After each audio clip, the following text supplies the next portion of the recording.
You ever walk outside, coffee in hand, thinking it's going to be a normal day, and instead, you see an animal control van in your driveway, door wide open, leash in hand, heading straight for your dog?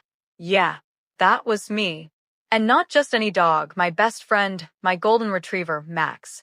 I dropped my coffee and sprinted across the yard. Hey, what are you doing? The officer barely flinched. Got a call. Said this was an abandoned, neglected animal. Abandoned? Neglected? Max sleeps on a memory foam bed, eats organic food, and has a vet who probably sees him more often than I see my own doctor. And then, right on cue, here comes my neighbor Greg, Mr. HOA rulebook himself, sipping his smoothie like it's a morning show. He points right at Max and says, "Yeah, that's the one. Been barking for days. Dangerous breed. Not properly licensed. I've got the paperwork." I almost laughed. Paperwork? Greg, that's my dog. But Greg smirked. Not according to HOA records. Pets over 50 pounds aren't allowed in this neighborhood. The animal control guy looked from me to Greg, clearly unsure who was telling the truth. So I pulled out Max's collar tag. License, rabies shot, microchip ID. All current. Touch him, and you're stealing my family. For the first time, Greg's smug look flickered. I told the officer, call the police right now. Let's clear this up legally. Greg crossed his arms, pretending to be confident. Fine. Do it. 10 minutes later, 2 officers rolled up, and Greg launched into his fake story like he'd rehearsed it. This dog's been neglected, barks all night, and is a danger to the community. I cut him off and handed the officers a folder. Here are Max's adoption papers, vet records, license, and vaccinations. And here, I pulled up my phone, is security footage of Greg trespassing on my property, peeking through my fence at Max last week. One officer turned to Greg and said flatly, "Sir, you have zero claim here. This dog is fully registered, healthy, and well cared for.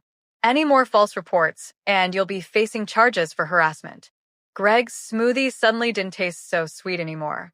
But here's the thing about HOA warriors like Greg. They don't back off.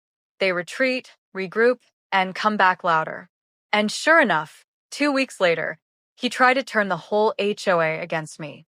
Picture this. The community clubhouse, 20 neighbors in folding chairs. Greg struts in like a senator, waving a stack of papers. All right, everyone. We need to discuss the issue of unlicensed, dangerous pets in our neighborhood. He slammed down rule amendments conveniently banning pets over 50 pounds. Gasps rippled through the room. People murmured. Greg stood there smirking like he'd just won. But I'd already done my homework. I calmly stood up and handed out my own copies. Interesting, Greg, because I pulled the official HOA records from the state database. And guess what? These amendments don't exist. Dead silence filled the room. The HOA president compared my records with Greg's stack and then looked him dead in the eye. "Greg, where did you get these documents?" Greg stammered. Old drafts. I just printed them. Old drafts, my foot. They were forgeries. And forgery? That's not just shady. That's criminal. I filed a formal complaint with the board, CC'd the state attorney's office. Because if Greg wanted war, I was bringing nukes. Word spread fast.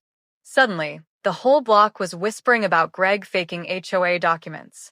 His golden reputation as Mr. Rule Enforcer? Completely shattered.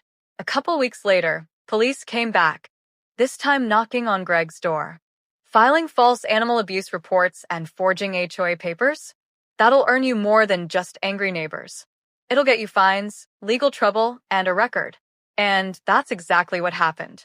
Greg was booted off the HOA board, fined thousands, and banned from holding any HOA role for the next 5 years. Animal Control even blacklisted his address after realizing he had filed a false complaint. Meanwhile, Max?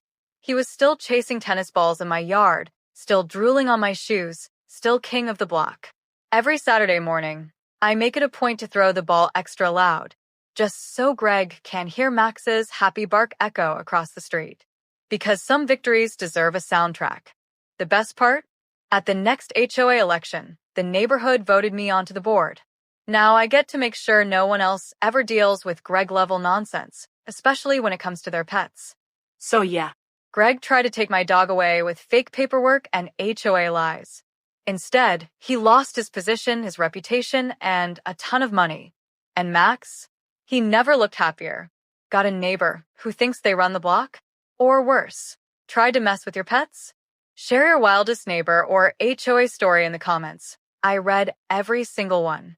Don't forget to hit like, subscribe for more unbelievable real-life stories, and remember, keep your papers close, your pets closer, and your neighbors in check.